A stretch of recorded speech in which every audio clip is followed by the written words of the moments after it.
মা মারা গেছেন 5 বছর আগে। তবুও গতকাল রাত 3টে আমি তার গলায় আমার নাম ধরে ডাক শুনলাম। বাইরে তখন ঝড় বৃষ্টি। হঠাৎ জানালার ওপাশ থেকে ভেসে এলো, বাইরে আয়। আমার বুকটা ধক করে উঠল, কারণ গলাটা ছিল একদম আমার মায়ের মতো। আবার ডাক এলো, এবার আরো কাছ থেকে, তাড়াতাড়ি আয়, বেরিয়ে আয়। আমি বিছানা থেকে উঠে জানালার দিকে গেলাম।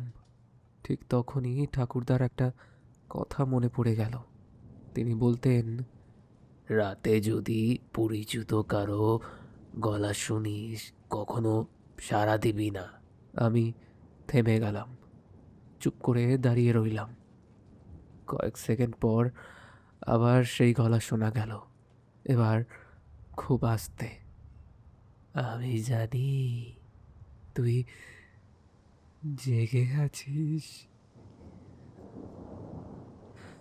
আমার শরীর ঠান্ডা হয়ে গেল, কারণ আমি তখনও ঘরের ভেতরে কাউকে বলিনি যে আমি জেগে উঠেছি।